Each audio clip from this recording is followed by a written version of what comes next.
오늘 아침 알람이 울렸습니다. 눈을 떴습니다. 천장을 바라봤습니다. 그리고 생각했습니다. 오늘도 일어나야 하나? 일어날 이유를 찾지 못했습니다. 딱히 나쁜 일이 생긴 것도 아닙니다. 누가 죽은 것도 아니고 직장을 잃은 것도 아닙니다. 그냥 모든 것이 무거웠습니다. 몸도, 마음도, 숨을 쉬는 것조차도. 이런 날이 하루 이틀이면 괜찮습니다. 그런데 이 무게가 일주일이 되고 한 달이 되고 어느 순간 이것이 그냥 내 일상이 되어버렸다면, 아침마다 이 천장을 보면서 오늘은 좀 나아지겠지 하고 기다리는데 나아지는 날이 오지 않는다면, 여러분, 그것이 바로 무기력입니다. 그리고 많은 분들이 지금 이 순간 그 안에 계십니다. 그런데 말씀드리고 싶은 것이 있습니다. 주변에서는 뭐라고 합니까? 긍정적으로 생각해봐.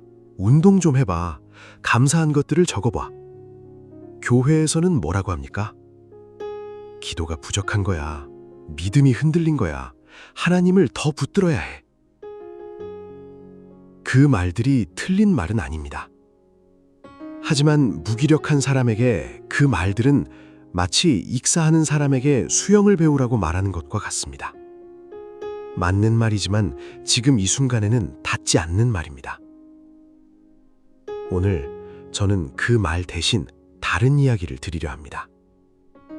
3000년 전 하나님을 누구보다 깊이 사랑했던 한 사람이 있었습니다. 그는 하나님의 성전을 사모했고 예배를 사랑했으며 날마다 하나님을 찾았습니다. 그런데 그도 무너졌습니다. 눈물이 밥이 되었습니다. 밤마다 통곡했습니다. 그리고 그 고통을 그대로 글로 남겼습니다. 그것이 바로 시편 42편입니다. 오늘 우리는 그 사람의 이야기를 함께 걸어가 보려 합니다. 그리고 그 걸음 끝에서 우울과 무기력을 바라보는 전혀 다른 시선 하나를 발견하게 되실 겁니다.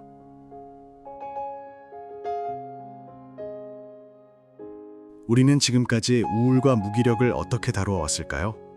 천천히. 크게 두 가지 방식이 있었습니다. 세상의 방식과 종교의 방식입니다. 그런데 흥미롭게도 이 두 가지는 겉으로는 달라 보이지만 속으로는 같은 전제를 가지고 있습니다. 바로 이것입니다. 우울은 고쳐야 할 문제다. 침묵이 있죠. 세상은 말합니다. 운동하라. 햇빛을 쬐어라. 규칙적으로 자라. 감사일기를 써라. 맞습니다. 틀린 말이 아닙니다.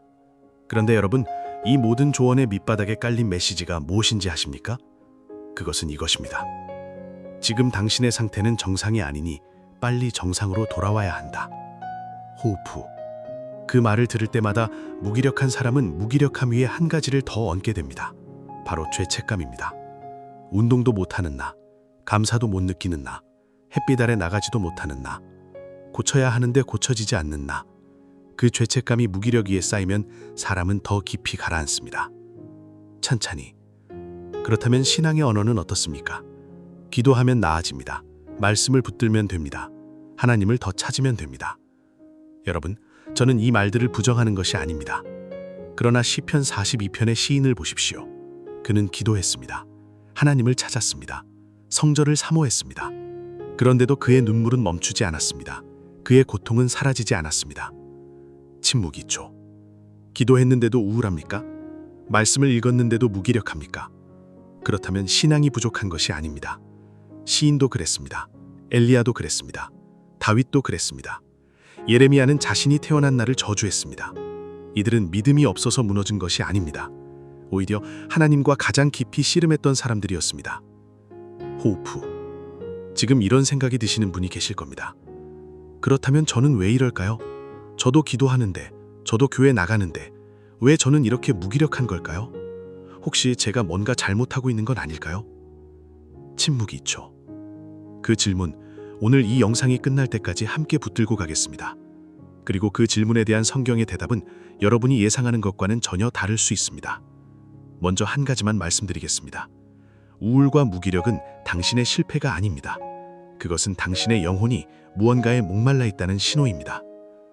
천천히 그 목마름이 무엇인지 지금부터 시편 42편과 함께 들어가 보겠습니다.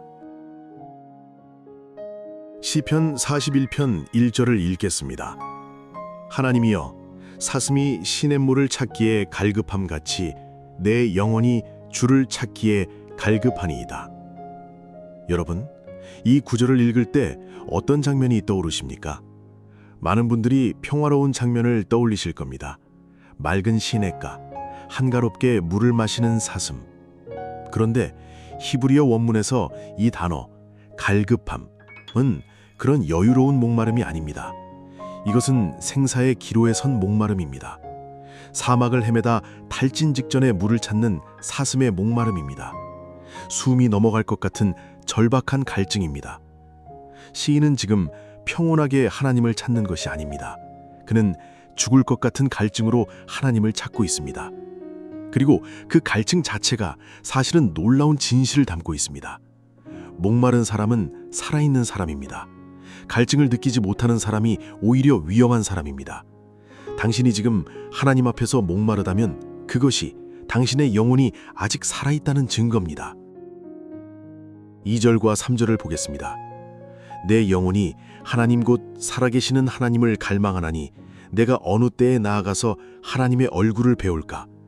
사람들이 종일 나더러 네 하나님이 어디 있느냐 하오니 내 눈물이 쥐야로 내 음식이 되었도다. 눈물이 음식이 되었다는 것이 무슨 말입니까? 밥을 먹으려 앉았는데 눈물이 먼저 흘렀다는 것입니다. 아침에 일어나 식탁에 앉았는데 숟가락을 들기도 전에 눈물이 뺨을 타고 흘렀다는 것입니다. 여러분 중에 이런 아침을 겪어보신 분이 계십니까? 그리고 주변 사람들은 묻습니다. 네 하나님이 어디 있느냐? 그 말이 비수처럼 꽂힙니다. 믿는다고 했는데, 기도한다고 했는데 왜 이 모양이냐는 것입니다. 그 말을 들을 때마다 시인의 상처는 더 깊어집니다. 그런데 5절에서 시인은 놀라운 행동을 합니다. 내 영혼아, 네가 어찌하여 낙심하며 어찌하여 네 속에서 불안해하는가? 너는 하나님께 소망을 두라. 그가 나타나 도우심으로 말미암아 내가 여전히 찬송하리로다. 여러분, 이 장면을 자세히 보십시오. 시인은 자기 영혼에게 말을 걸고 있습니다. 내 영혼아, 왜 낙심하느냐? 이것은 자기 분열이 아닙니다. 이것은 자기 돌봄입니다. 무너진 자신을 정죄하는 것이 아니라 무너진 자신에게 조심스럽게 말을 거는 것입니다. 마치 울고 있는 아이의 등을 다독이듯 자기 안에 가장 아픈 부분에게 말을 건네는 것입니다. 이것이 시편이 가르쳐주는 첫 번째 지혜입니다. 무기력할 때 자신을 정죄하지 말고 자신에게 말을 거십시오. 이제 엘리야의 이야기로 넘어가겠습니다. 열왕기상 19장입니다. 엘리야는 방금 전까지 이스라엘 역사상 가장 극적인 승리를 거뒀습니다. 갈멜산에서 바알의 선지자 850명과 홀로 맞서 싸워 이겼습니다. 하늘에서 불이 내려왔고 온 백성이 엎드려 여호와 그는 하나님이시로다라고 외쳤습니다. 엘리야의 인생에서 가장 빛나는 순간이었습니다. 그런데 바로 그 다음 날 이세벨 왕비에게서 죽이겠다는 전갈이 왔습니다. 그 순간 엘리야는 도망쳤습니다. 승리의 영웅이 하루아침에 도망자가 된 것입니다. 그는 광야로 들어갔습니다. 하루길을 걸었습니다. 그리고 로뎀 나무 아래 쓰러졌습니다. 그리고 이렇게 기도했습니다. 여호와여, 넉넉하오니 지금 내 생명을 거두시옵소서. 나는 내 조상들보다 낫지 못하니이다. 여러분, 엘리야는 죽기를 원했습니다. 하나님의 가장 위대한 선지자 중 한 사람이 죽고 싶다고 기도했습니다. 이것을 우리는 어떻게 이해해야 합니까? 그런데 하나님의 반응을 보십시오. 하나님은 엘리야를 책망하지 않으셨습니다. 왜 도망쳤느냐? 왜 그렇게 믿음이 없느냐? 방금 전에 그 기적을 보고도 왜 두려워하느냐? 그런 말씀이 없으셨습니다. 대신 천사가 왔습니다. 그리고 이렇게 했습니다. 일어나서 먹으라. 머리맡에 숯불에 구운 떡과 물 한 병이 있었습니다. 하나님이 엘리야에게 먼저 주신 것은 말씀이 아니었습니다. 설교가 아니었습니다. 신학적 해설이 아니었습니다. 음식이었습니다. 물이었습니다. 엘리야는 먹었습니다. 그리고 다시 누웠습니다. 천사가 다시 왔습니다. 일어나서 먹으라. 네가 갈 길이 멀다. 엘리야는 다시 먹었습니다. 그리고 그 음식의 힘으로 40일을 걸었습니다. 여러분, 하나님은 탈진한 엘리야를 고쳐서 보내지 않으셨습니다. 먹이셔서 보내셨습니다. 완전히 회복된 다음에 보내신 것이 아닙니다. 먹을 수 있을 만큼 회복되었을 때 보내신 것입니다. 이것이 하나님이 무기력한 사람을 대하는 방식입니다. 정죄가 아닙니다. 처방이 아닙니다. 먼저 먹이십니다.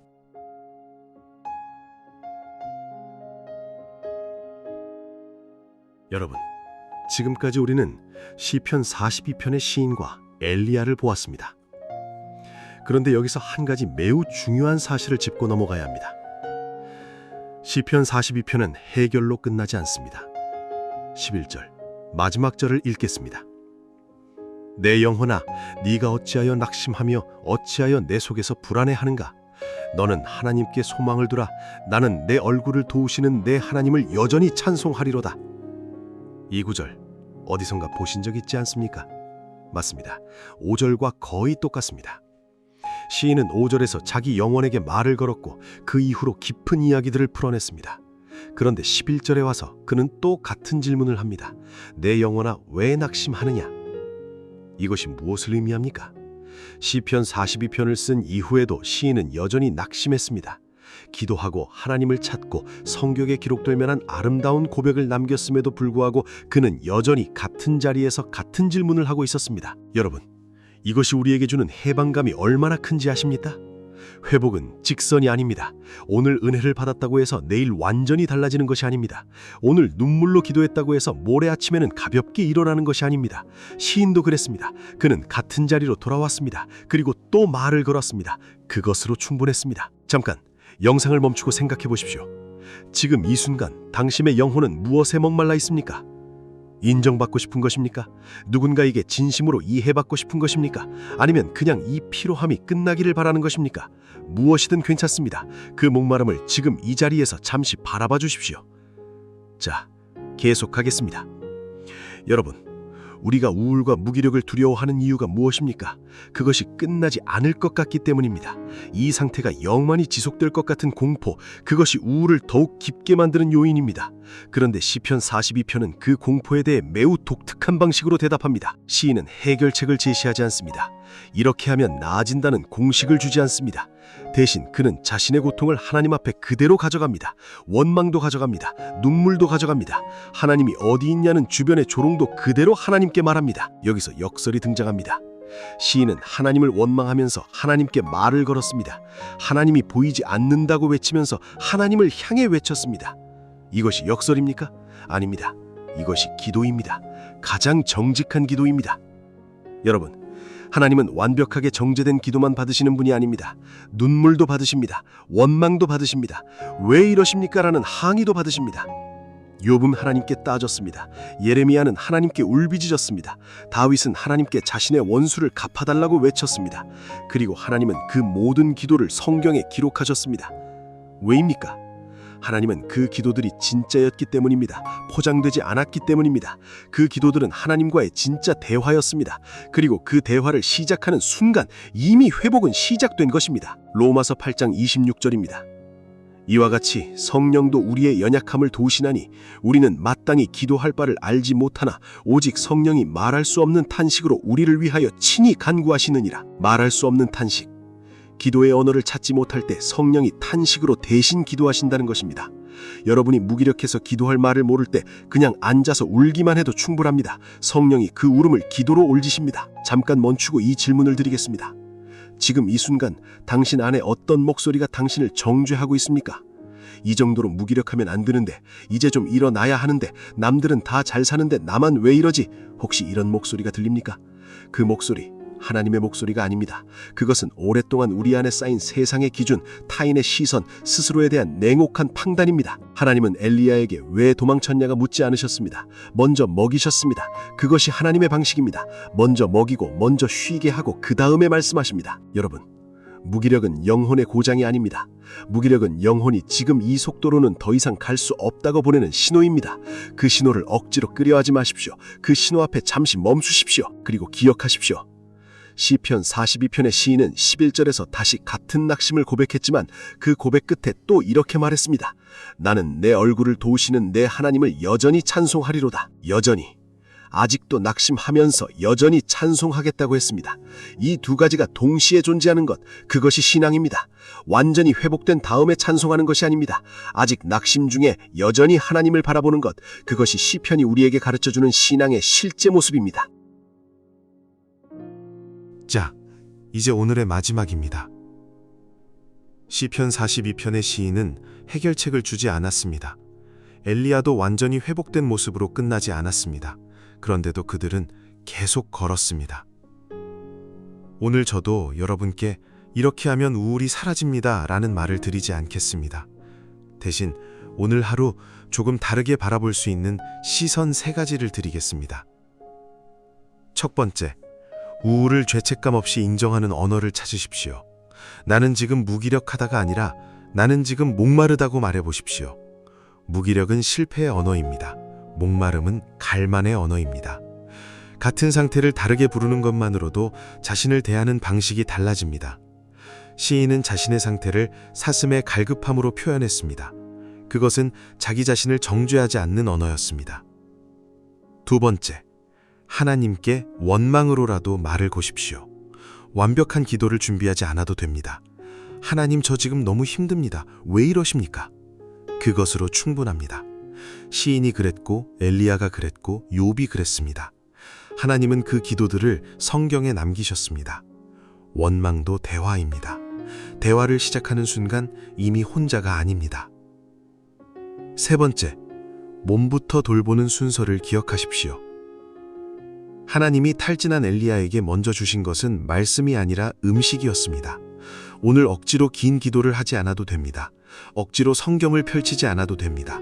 오늘은 그냥 따뜻한 것을 한 가지 먹으십시오. 충분히 주무십시오. 하나님은 그것도 아십니다. 그것도 돌봄입니다. 여러분, 오늘 이 영상을 끝까지 보신 분들께 한 가지 여쭤보고 싶습니다. 지금 이 순간 당신의 영혼은 어디에 있습니까? 아직 광야에 계십니까? 로뎀나무 아래 누워 계십니까? 괜찮습니다. 하나님은 그 자리를 알고 계십니다. 그리고 그 자리로 오십니다. 시편 42편 마지막 구절을 다시 한번 읽으며 마치겠습니다. 내 영혼아, 네가 어찌하여 낙심하며 어찌하여 내 속에서 불안해하는가?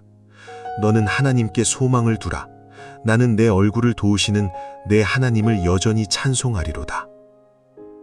아직 낙심 중에 여전히, 그것으로 충분합니다.